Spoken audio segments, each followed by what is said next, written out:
సింహాసనముపై ఆసీనుడా, దేవదూతలు ఆరాధించు పరిశుద్ధుడా.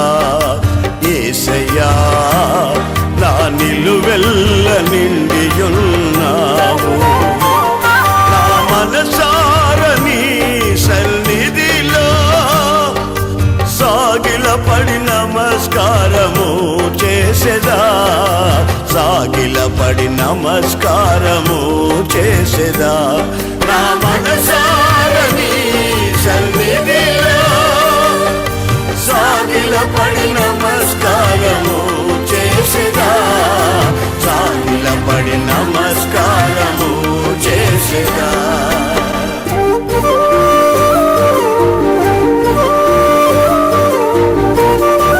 యేసు క్రీస్తు అతి శ్రేష్టమైన నామాన్ని బట్టి దేవుని బిడ్డలైన మీ అందరికీ పేరు పేరున అందరికీ హృదయపూర్వక వందనాలు. ఈరోజు కొద్దిసేపు దేవుని మాటలు విందాం. కీర్తనాకారుడు రాసిన 81వ కీర్తన 5వ వాక్యం.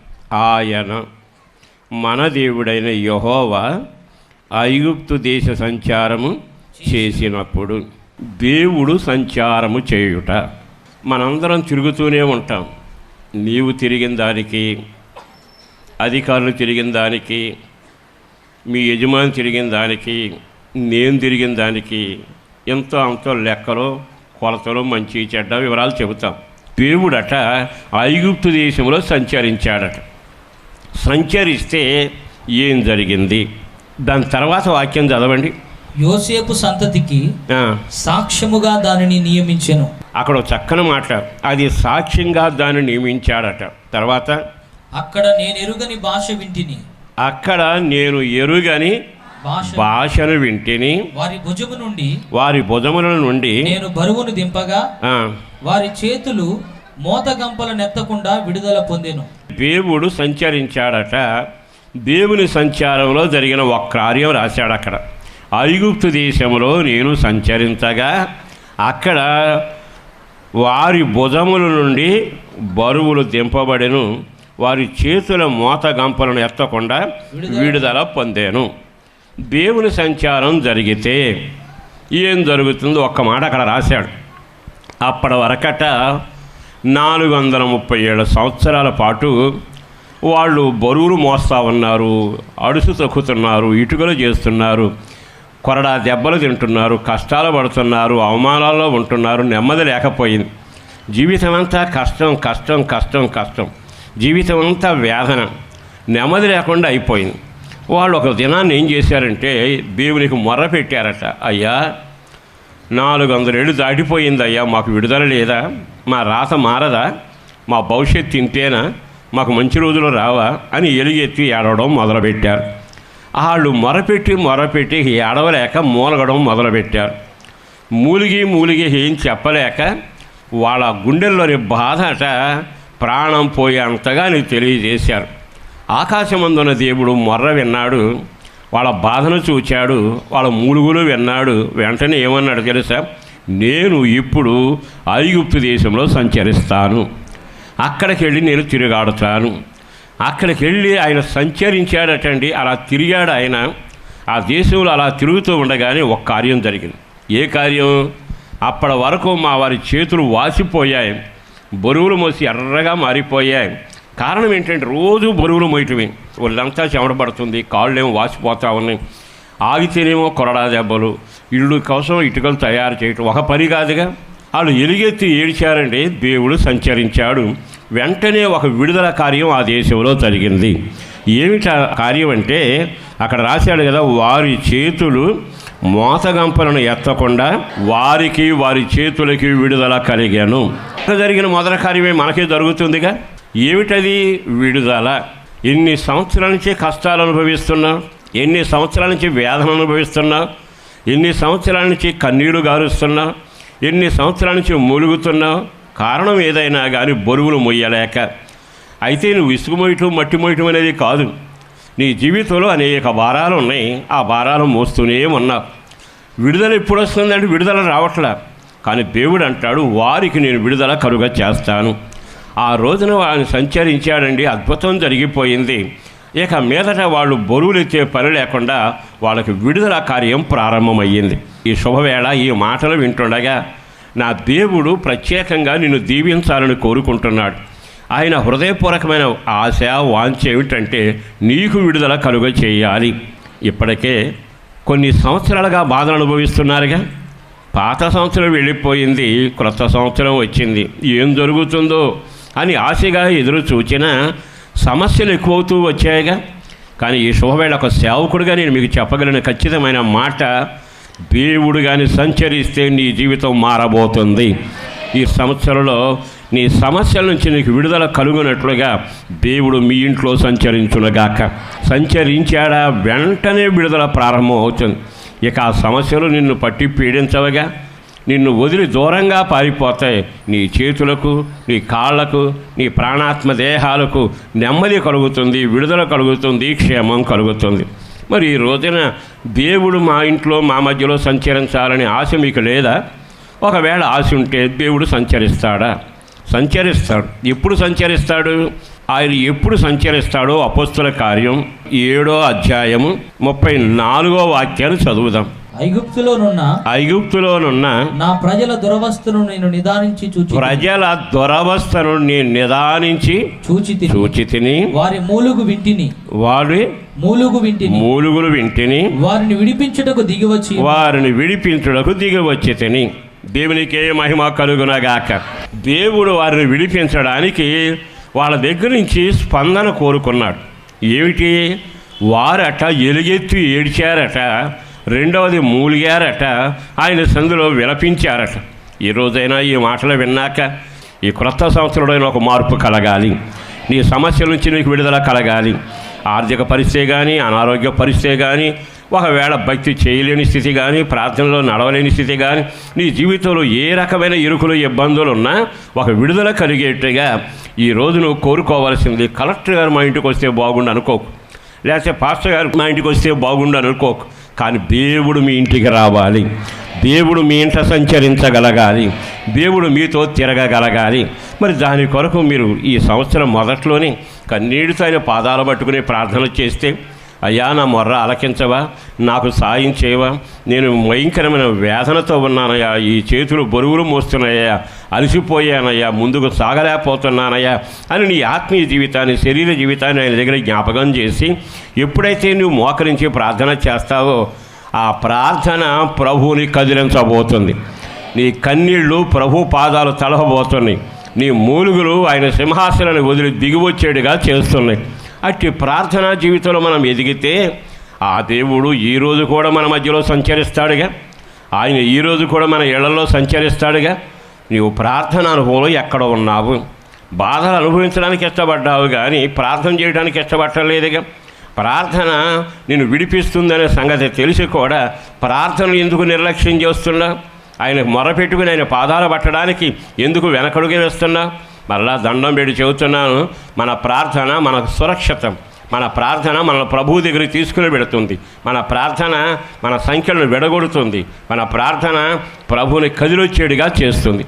మరి అట్టి కార్యం జరగాలి అనుకుంటే ఈరోజైనా నీవు ప్రార్థనా బలిపీఠాన్ని కట్టి దేవుని దగ్గర మోకరించి ప్రార్థన చేయగలగాలిగా. ఎప్పుడైతే ఆ ప్రార్థన మొదలవుతుందో ఆకాశమందున దేవుడు అంటాడు, మోషే వారిని విడిపించుటకు నేను దిగి వచ్చాను. ఆ వాగ్దానం మీ ఇంట్లో నెరవేరునగాక. ఆ దేవుడు కదిలి మీ ఇంటికి వచ్చునగాక. మీ భయంకరమైన ఘోర దుస్థితిలో ఎంత మూలుగుతున్నా అక్కడికి నా దేవుడు దిగవచ్చి నేను వచ్చాను, మీకు విడుదల కలగబోతుంది, నేను మిమ్మల్ని విడిపించబోతున్నాను అనే మాట చెప్పగలిగేట్టుగా మొదటిగా మన ప్రార్థన అనుభవం ఎక్కడుంది? ఎలా మనం ప్రార్థన చేయగలుగుతున్నాం? ఆయన సంచారం కలగాలి అనుకుంటే నీవు దేవుని సన్నిధిలో విలపించి ప్రార్థన చేసే అనుభవంలో ఉండాలి. రెండవ మాట చెబుతాను, ఆయన మన దగ్గరకు వచ్చి మన మధ్యలో సంచరించాలి అనుకుంటే రాజుల మొదటి గ్రంథం 19వ అధ్యాయము 11వ వాక్యం. అందుకు ఆయన నీవు పోయి పర్వతం మీద యెహోవా సముఖమందు నిలిచి ఉండుమని సెలవిచ్చాను. రెండవది, ఇక్కడ ఒక దైవజనుడు ఉన్నాడు. ఆ దైవజనుడు గొప్ప గొప్ప కార్యాలన్నీ చేశాడు. రాజులను వణికించాడు, ఆకాశాన్ని భయపెట్టాడు, భూమిని వణికించాడు. ప్రజలంతా ఆయనంటే గడగడగడలాడిపోయేవాడు. ఒక రోజున అతడు బలహీనుడై చావాలను కోరుకున్నాడు. చావాలను కోరుకుని ఏం చేశాడు అంటే, ఇక నేను బతకడం అనవసరం అంటూ చావు మీద ప్రీతి కలిగి తనకెంతసేపు ఒక ధీమా ఉండేది. నా అంతలో భక్తుడు లేడు, నాలాగా ప్రార్థనాపరుడు లేడు, నాలాగా ధైర్యంగా చెప్పేవాడు లేడు, నాలాగా అనుకుంటూ తన జీవితంలో ఎక్కకూడని ఒక కొండ ఎక్కాడు. నేను అంటే నా ప్రార్థన అంటే ఏమనుకున్నా, మీకు దర్శనం రాదు కదా, నాకు వస్తుంది. మీకు ప్రార్థన జవాబు రాదు కదా, నేను ప్రార్థన చేసి సాయంకాలంలో జవాబు ఇచ్చేస్తాడు. నేను ప్రార్థన చేస్తానా, అసలు ఆ కుటుంబం ఈ కుటుంబం ఆ కుటుంబం ఎన్ని కుటుంబాలు మారిపోయినాయి. అయితే విచిత్రం ఏంటో తెలుసా, ఇతడు నిలబడ్డది అహం అనే కొండ మీద నిలబడ్డాడు. నాకంతా తెలుసు అని అయోమయమైన స్థితిలో నిలబడ్డాడు. నాకు అది ఉంది, ఈ తలాంత ఉంది, ఆ తలాంత ఉందని మొర్రబెట్టే అనుభవం ఉంది అని తనను బట్టి అది చేయబడుతూ వచ్చాడు. చివరికి దేవుడు ఊరుకున్నాక ఊరేసుకునేదాకా వచ్చాడు. చావాలని నిర్ణయించుకున్నాడు. దేవుడు అప్పుడు దర్శించంటాడు, ఇప్పుడు నువ్వు తిన్నగా వెళ్ళి అదిగో ఆ కొండ మీద నిలబడాలి. చదవండి ఆ వాక్యాన్ని. అందుకు నీవు పోయి పర్వతం మీద యెహోవా సముఖమందు నిలిచి ఉండు. ఎక్కడ నిలిచి ఉండాలి? ఇప్పుడు దాకా అతను ఏ కొండ మీద నిలబడ్డాడు, ఏ పర్వతం మీద ఉన్నాడు? నాకంతా తెలుసు, నేను ఆకాశాన్ని వణికించాను, నా మాట అంటే వేదం, నేను చెప్పిందే జరుగుద్ది, దేవుడు నా పక్షాన ఉన్నాడు అని ఏమేమో అన్ని విషయాల్లో రాజులను వణికించి, భూమిని వణికించి, ఆకాశాన్ని వణికించిన వాడే. కానీ దేవుడు చూచాడట, ఇతని జీవితంలో వీటి మీదే జీవితాన్ని కట్టుకుంటున్నాడుగా. మీరు కూడా ఆలోచించండి. కొన్నిసార్లు మనకు అతిశయం ఉంటుంది. అతిశయం నాకు లేదా, మీకు లేదా, అందరికీ ఉంటుంది. అతిశయం కొంతమందికి డబ్బు మీద ఉంటుంది, కొంతమందికి మాటకారితనం మీద. నేను మాట్లాడితే ఎవడు నోరు తెరవడండి. కొన్నిసార్లు నేను ప్రసంగం చేసినట్టు ఎవడో చేయడండి, నేను ప్రార్థన చేసినట్టు ఎవరో చేయడండి. నేను ప్రార్థన చేస్తే ఆడకు జరిగింది, ఏడకు జరిగింది, నా ఇంట్లో జరగదు. అదే పరిస్థితి వాళ్ళ పక్కి. అంటే ఎంతసేపు తనను గురించి తానే ఒక కొండను తయారు చేసుకుని ఎక్కి కొండ మీద నిలబడుతున్నాడు. నేను, నా భక్తి, నా ప్రార్థన, నా గొప్పతనం, నా ఆసక్తి నేను చేసినట్టు అనేది ఉందగా. అక్కడ ఉన్నంతకాలం దోతలు వచ్చాయి కానీ దేవుడు రాల. దోతలు వచ్చిన సన్నివేశం వేరు, దేవుడు వచ్చిన సన్నివేశం వేరు. దేవుడు తిన్నాక అంతా అయిపోయినాక వచ్చి అంటాడు, నువ్వు పర్వతం మీదకు కదా, అక్కడ నేను నీతో మాట్లాడాలి కనుక నువ్వు పర్వత శిఖరానికి వెళ్ళి ఎవరి సన్నిధిలో, ఆ వాక్యం చదవాలి గట్టిగా, నీవు పోయి పర్వతం మీద యెహోవా సముఖమందు నిలిచి ఉండుమని సెలవిచ్చాను. ఇంతకాలం ఎక్కడ నిలిచాడనమాట? యెహోవా సముఖంలో లేడా? దైవజనుడేగా, ప్రార్థనాపరుడేగా, మొదలుపెడితే ఆపడగా, చెప్పిస్తే మానడగా, అగ్ని కురమంటే కురవాలి, ఇన్ని కార్యాలు చేశాడు. కానీ ఇప్పుడు అంటాడు, నువ్వు వెళ్ళి పర్వత శిఖరం మీద యెహోవా సన్నిధిలో నిలబడు. అంటే అర్థం ఏంటంటే, ఇప్పటి వరకు భక్తుని గురించిన గొప్ప సంగతులు ఉన్నాయి కానీ ఇతడు యెహోవా సన్నిధిలో నిలబడ్డవాడు కాడు. లేకపోతే నిలబడితే దేవుడు మళ్ళా వెళ్ళి ఆ పర్వతం మీద దేవుని సన్నిధిలో నిలబడు అనడగా. తేడా గమనిస్తున్నారా? భక్తిలోనే ఉంటాం, ముసుగులోనే ఉంటాం, అంతా తెలిసినట్టే ఉంటాం, దేవునికి దూరంగానే ఉంటాం, ప్రార్థన నాన్ స్టాప్గా చేస్తాం కానీ దేవుడికి సమీపంగా ఉంటాం. అందుకే ఆ వ్యత్యాసాన్ని కనపరిచి అంటాడు, యెహోవా సముఖంలో నిలబడు, నేను వస్తా అనగానే అప్పుడు నెమ్మదిగా ఆ పర్వతం మీదకి వెళ్ళాడు. విచిత్రం ఏంటో తెలుసా? అప్పటికే ఆయన గారికి అర్థమైపోయింది, దోతలు వచ్చి నన్ను బలపరిచారు కానీ దేవుడు మాట్లాడలేదుగా. కారణం ఏంటంటే, నేను ఎక్కకూడన కొండ ఎక్కాను, ఉండకూడన స్థలంలో ఉన్నాను, నన్ను గురించి గొప్పలు చెప్పుకునే పరిస్థితిలో ఉన్నాను, నా అంతటి వాళ్ళు నేను విర్రవిగే అతిశయములో ఉన్నాను. దేవుడు ఇప్పుడు అక్కడ నుండి సముఖమనే కొండ దగ్గరికి నన్ను తీసుకుని వెళుతున్నాడు అని నెమ్మదిగా అక్కడికి వెళ్ళి ఏం చేశాడో చూడండి. అంతటా యెహోవా ఆ వైపున సంచరించాను. ఆమేన్ చెప్పండి. చెట్టు కింద ఉన్నప్పుడు సంచరించాడా? రొట్టెలు తిన్నప్పుడు సంచరించాడా? నీళ్లు తాగన్నప్పుడు సంచరించాడా? చెట్టు కింద పడుకుని అలసిపోయినప్పుడు వచ్చి సంచరించాలా? కారణం ఏంటంటే, భక్తి అనే ముసుగులో ఓ రకంగా వెనకబడ్డట్టుగా, దిగబడినట్టుగా తను మనకు ఒక పాఠం నేర్పడానికి చరిత్రలో రాయబడింది. అక్కడ సంచరించాలా? ఎన్ని సంవత్సరాల నుంచి నువ్వు భక్తిలో ఉన్నా దేవుడు నీ ఇంటి వైపు సంచరించకపోతే, దేవుడు నీ కుటుంబం వైపు సంచరించకపోతే, అంత ప్రార్థనలు చేస్తున్నావుగా, నీ ఇంట్లో ఆయన సంచారం లేకపోతే, ఎన్నో యుద్ధాలు చేశాడు కానీ దేవుడు సంచరించకపోతే, ఆకాశాన్ని ఒడిగించాడు దేవుడు సంచరించకపోతే, జాగ్రత్త, ఈ వ్యత్యాసాన్ని గమనించకుండా భక్తిలో కొనసాగుతున్నాను అనుకుంటూ ఒక రోజున దెబ్బతింటావు. బైబిల్ చెప్పగానే చెబుతున్న నగ్న సత్యం ఏంటంటే, ఇప్పుడు నేను దేవుడు సంచరించే స్థలములో ఉండాలి అంటే నా అతిశయం అనే కొండను వదలాలి, నాకంతా తెలుసనే మూర్ఖత్వాన్ని వదలాలి, నా వంటి వాడు ఎవడో లేడనే బుద్ధి తక్కువ పని ఆపాలి, నేను మొదలుపెట్టి ప్రార్థన చేస్తే, నేను ఆ కార్యం చేస్తే, ఈ కార్యం చేస్తే అనే ఆ అభిప్రాయాలని పక్కన పెట్టి చేతులు నలుపుకుంటూ కొండ మీదకి వెళ్ళి ఆయన సముఖంలో నిలబడాలి. ఎప్పుడైతే ఆయన సముఖంలో నిలబడ్డాడో అప్పుడట దేవుడు సంచరించడం మొదలుపెట్టాడు. ఇప్పటికే మీకు అర్థమైందిగా, దేవుని సంచారం ఉందో లేదో మీకు అర్థమవుతుంది. మీరు ఆలోచించుకోనండి, మా కుటుంబంలో దేవుని సంచారం ఉన్నట్టు లేదుగా. దేవుడు సంచరిస్తే సంఖ్యలు ఊడిపోతాయిగా, దేవుడు సంచరిస్తే బంధకాలు పోతాయిగా, దేవుడు సంచరిస్తే ఈ చేతులు ఎత్తే గంపల బొరుగులు తీరిపోతాయిగా. ఎంతకాలం శ్రమలు, ఎంతకాలం బాధలు, ఈ ఎంతకాలం ఈ పరిస్థితి అంటే నేను భక్తిలో ఉన్నాను కానీ దేవుని సంచారం లేని స్థితిలో ఉన్నాను. ఒక సేవకుడిగా దండం పెట్టి మీ అందరినీ బ్రతిమలాడుతూ నేను చెప్పగలిగిన మాట, దేవుని సంచారం కలిగిన కుటుంబాలుగా మీరుందరుగాక. దేవునితో ఉన్నాను అని కాదు కానీ దేవుడు మనతో సంచరిస్తున్నాడా, దేవుడు మన పాలెములో సంచరిస్తున్నాడా, దేవుడు మన కుటుంబంలో సంచరిస్తున్నాడా. దేవుడు సంచరించాడండి, సంఖ్యలు ఊడిపోయాయి, బాధలు తీరిపోయాయి, చేతులకు శక్తి వచ్చింది, గంపలు మోసే పని అయిపోయింది, బరువులు మోయటం ఆగిపోయింది, నెమ్మది విశ్రాంతి వారికి కలిగింది. మరి ఈ రోజున దేవుని సంచారం లేకుండా ఎంతకాలం నువ్వు జీవిస్తావు? ఈ రోజైనా వెలుగెత్తి మూలుగుతూ మొర్ర పెడితే ఆయన సంచారం ఉంటుంది. రెండవది, నీ బుద్ధిహీనతలు, భక్తిహీనతలు, అవివేకం, అతిశయం, గర్వం అంతా పక్కన విడిచిపెట్టి నువ్వు కానీ ఆయన సముఖంలో నిలబడే ఆ స్థావరానికి, అనుభవానికి, ఆ కొండ మీదకి వస్తే దేవుడు ఆ పక్కన సంచరించునుగాక. మళ్ళా వాక్యం చదువుదాం. అందుకాయన నీవు పోయి పర్వతం మీద యెహోవా సముఖమందు నిలిచి ఉండుము సెలవిచ్చాను. అంతటా యెహోవా ఆ వైపున సంచరించగా బలమైన పెనుగాలి లేచెను. ఇక్కడ ఏముందో తెలుసా? ఆ వైపున సంచరించాడట. ఇప్పుడు ఏ గాలి వస్తుంది? బలమైన గాలి సంచరిస్తూ ఉంది.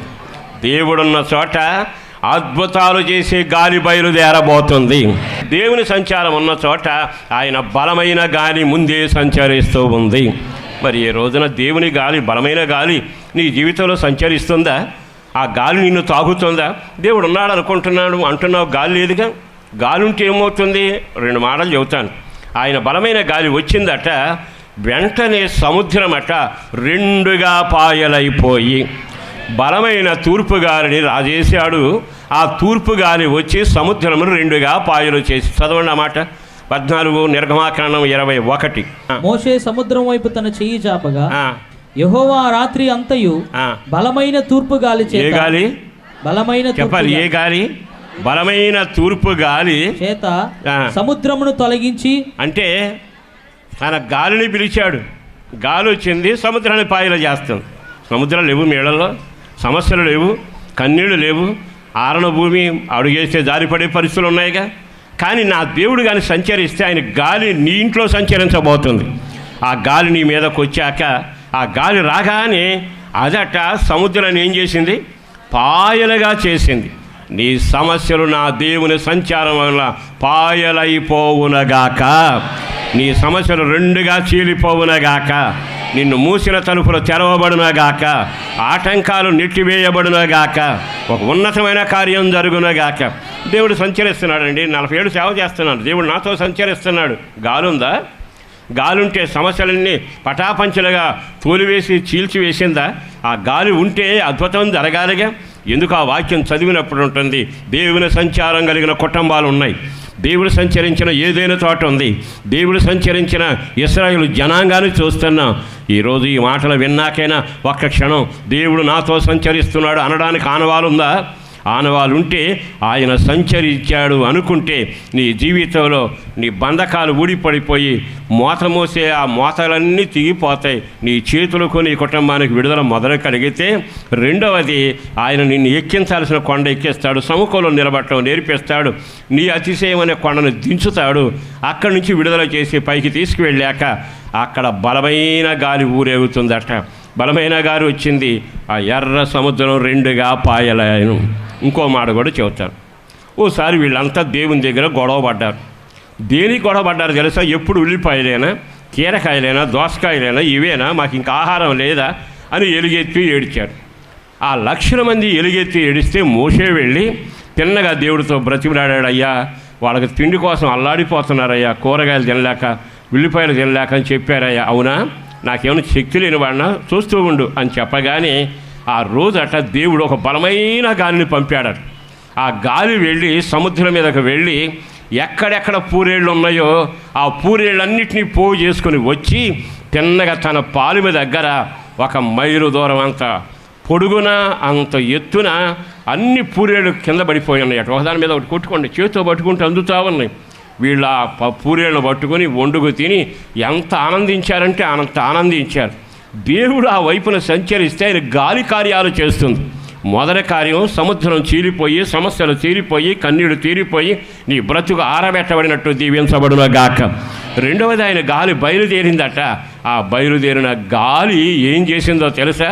వాళ్ళకి ఆహారం కొరకు ఎక్కడెక్కడ పూరేళ్ళు ఉన్నాయో వాటన్నిటిని తీసుకొని వచ్చి వాళ్ళ ఇంటి ముందు ఆ కావలసినంత ఎత్తున పడవేసి వెళ్ళిపోయింది ఆ గాలి. ఇక ఆ తర్వాత తిని తిని తిని వండుకున్న వాళ్ళు వేరే చోట తినలేదట, కొండల దగ్గర కూర్చుని తిన్నారట. తిన్నది ముక్కులోకి వచ్చేదాకా తిన్నారట. ఈరోజు జాగ్రత్తగా వినండి ప్రియ దేవుని బిడ్డలారా, దేవుని సంచారం లేకుండా ఈ కుటుంబాలు ఎంతకాలం ఉంటాయి? ఎందుకో పరిశుద్ధాత్మ దేవుడు ఈ వారం ప్రత్యేకంగా నీతో మాట్లాడుతుండగా గుండె మీద చేయి పెట్టుకుని అనాల్సిన మాటలు ఒక్కటే, దేవుని సంచారం ఐగుప్తులో ఉంది, దేవుని సంచారం ఏదైనా తోటలో ఉంది, దేవుని సంచారం ఇదిగో నిశ్చయముగా ఇశ్రాయేలు పాలెములో కనబడుతుంది. రాజుల చరిత్రలో రాస్తున్నాడు, ఏలియా నిలిచిన చోట దేవుని సంచారం కనబడుతుంది. మరి ఎంతకాలం సంచారం లేకుండా నీ సంచి నువ్వు సంకర తగిలించుకుని నీ సంబరం నువ్వే పడతా నీ జీవితంలో సాగితే కదిలింపు లేని జీవితమేగా. మీకు రోషమైనా కలగాలి, బాధ అయినా కలగాలి, ఏ విధమైన చేతనైనా దేవుని సంచారం మీ ఇళ్లలో జరగాలి, దేవుని సంచారం మీ కుటుంబంలో జరగాలి. జరిగిందా సంఖ్యలు ఊడిపోతాయి, చేతులు విడుదల పొందుతాయి. సంచరించాడా మీ జీవితంలో బలమైన గాలి బయలుదేరుతుంది. మీ అవసరాలన్నీ గాలి తీర్చునగాక. మీ యొక్క సమస్యలన్నీ పరిష్కారం చేసి ఆ గాలి మీ జీవితాన్ని తడిసిపోయిన మీ బ్రతుకును పొడిగా మార్చి అద్భుతం జరిగించునగాక. మరి ఈరోజు ఈ మాటలు విన్నాకైనా దేవుని సంచారం లేకుండా సాగడం ఎంత బాధాకరమండి. సరే, సంచరిస్తే ఏమవుతుంది? ఐగుప్తు చరిత్రలోకి వెళ్ళాం కదా, 81వ కీర్తనలోకి వద్దాం. 81వ కీర్తనలో ఏం జరుగుతుందో మరొక మాట కూడా అక్కడ రాసి పెట్టాడు. 7వ వాక్యం చదువుదాం. ఆయన ఐగుప్తులో సంచరించుతూ ఉండగా, ఇప్పుడు చదవండి. ఆపత్కాలం ముందు నీవు మొర్ర పెట్టగా నేను నిన్ను విడిపించి తిని, ఉరుము దాగు చోటులో నుండి నీకు ఉత్తరం ఇచ్చి తిని. ఇక్కడ జాగ్రత్తగా వినాలి. ఆయన సంచరిస్తే ఆయన సంచారంలో 3వ కార్యం జరుగుతుంది. ఏమిటా కార్యం అంటే, వీళ్ళట ఆపత్కాలంలో మొరబెట్టారట, మొరబెట్టగానే విడిపించడం మొదలుపెట్టాడు. తర్వాత ఉరుము దాగు చోటులో నుండి నీకు ఉత్తరం ఇచ్చేతను. ఉరుములు ఎక్కడున్నాయి? ఉరుము మెరుపు ఎప్పుడు కనపడుతుంది? భయంకరం ఆకాశం అంతా మేఘాల చేత దట్టంగా కప్పబడితే మనుషులకు భయం కలుగుతుంది. ఇక వాన రాబోతుంది, భయంకరమైన వర్షం పడేటట్టుగా ఉందని వాతావరణం కనబడుతుందిగా. నీవు మొర్రపెట్టు దినమున నేను నీకు ఉత్తరం ఇస్తాను. ఎక్కడ నుండి? ఉరుము దాగే చోటు ఎక్కడుంది అంటే, నువ్వు ప్రార్థన చేసినప్పుడు వెంటనే నిలబడి తెల్లని బట్టలు ధరించుకొని నా కుమారుడా నీకు పేరు జరుగును అలా ఏమన్నాడు తెలుసా? ఉరుము దాగే చోట్లోంచి జవాబిస్తా. ఉరుములు రావాలంటే మేఘం రావాలి, మేఘం కూడా కారు మేఘాలు రావాలి. నువ్వు బాధల్లో ఉండి ప్రార్థన చేస్తూ ఉంటే నీ వాతావరణాన్ని కటిక చీకటిగా మార్చబోతున్నాడు. అసలు ఆ మాటలు విచిత్రంగా లేవు. ఆయన మొర్రబెట్టిన దేవుడు జవాబు ఇచ్చినట్టు సరిపోతుందిగా. ఆయన ఎక్కడుండి సమాధానం ఇస్తాడో రాశాడు. దేవుని సంచారం నీ ఇంట్లో ఉంటే నీకు ఎక్కడి నుంచి జవాబు వస్తుందో నీకు తెలియాలి. అక్కడ రాసిన మాట ఏమిటో తెలుసా? ఉరుము ఎక్కడ దాగి ఉంటుంది? ఆకాశంలో. మేఘాలు ఎక్కడుంటే ఆకాశంలో. కారు మేఘాలు ఎక్కడ కప్పుతాయి? అక్కడే కప్పుతాయి. అది జరిగి అక్కడ సూర్యుడు కనపడతాడా? కారు మేఘాలు దట్టంగా కమ్మితే సూర్యుడు కనపడ్డు. నువ్వు సూర్యుడు లేకుండా బతకలేవు, వెలుగుతోనే బ్రతుకుతాం. కానీ నువ్వు ప్రార్థన చేసింది, ప్రభు ఆ సూర్యుడు బాగా ప్రకాశించాలని. కానీ కారు మేఘాలు కమ్ముతాయిగా. దండం పెట్టి శుభవేళ నేను చెబుతున్నాను, కొన్నిసార్లు మీరు ప్రార్థన చేస్తే నా ప్రార్థన దేవుడు వినలేదేమో. వెలుగు కలగాల్సింది చీకటి గమ్ముతుంది ఏమిటి? మేఘాలు ఇట్లా ఆవరించాయేమిటి? నేను ప్రార్థన చేసింది ఏమిటి? నేను అడిగింది ఏమిటి? నాకు అన్నీ వ్యతిరేకంగా జరుగుతున్నాయి ఏమిటి? నా అనుభవాలు అనుభవించిన మాటలే మీతో నేను చెబుతున్నా. నా దేవుడి గొప్ప లక్షణం ఏమిటో తెలుసా? నేను ఆయన ఎక్కడుండి నాతో మాట్లాడతాడో నేను గ్రహించాలని ఆయన పరిస్థితి అంతా కారు మేఘాలతో కమ్మాడు. కారు మేఘాల్లో మెరుపులు మొదలవుతున్నాయి, చల్లటి గాలి మొదలవుతుంది, ఉరుములు మెరుపులు, అక్కడ నుండి ఆయన స్వరం వినబడుతుంది. అప్పుడు నాకు నీకు అర్థమయ్యేది ఏంటి తెలుసా? ఒక మట్టి పురుగును నేను, గడ్డి పరకను నేను, నా ప్రార్థనకు ఆయన ఎక్కడి నుండి సమాధానం ఇస్తున్నాడు అంటే నన్ను ఎంతగా గౌరవిస్తున్నాడు, నన్ను ఎంతగా ఆయన ఇష్టపడుతూ ఉన్నాడు. నీ ప్రార్థన అంటే ఆయనకి ఇష్టం, నీ మనమంటే ఆయన ఆలకిస్తాడు, నీ కన్నీళ్లు లెక్క చూస్తాడు. నేను అక్కడ నుండి జవాబు ఇస్తాను. కారు మేఘాలలో ఉరుములు మెరుపులు దాగుండే చోట్లోంచి నేను నీతో మాట్లాడతానని సత్యం మీకు తెలియనుగాక. జన్మలో మర్చిపోలేని సాక్షార్థమైన జీవితాన్ని నీకు ప్రభు దయచేయునట్లుగా ఆయన సంచరించే దేవుడిగా ఉండి, ఉరుముల మధ్యలో ఉండి, ఉరుములు పుట్టే స్థలములో నుంచి మొదటగా దేవుడు నీకు సాయం చేయునగాక. మోత గంపలను ఎత్తకుండా ఆయన నీ జీవితంలో అద్భుతం చేయునగాక. ఆయన సంచరిస్తే మూడవది ఏమిటో తెలుసా? ఇక మీదట గాలి బయలుదేరి నీ ఇంట అద్భుతాలు చేయునగాక. దేవుని సంచారం ఉంటే మన పనులన్నీ ఆయనే చేస్తున్నాడుగా. గంపలు దింపుతున్నాడా? జీవితంలో మన జీవితాన్ని వెలుగుమయం చేస్తున్నాడా? గాలిని పంపుతున్నాడా?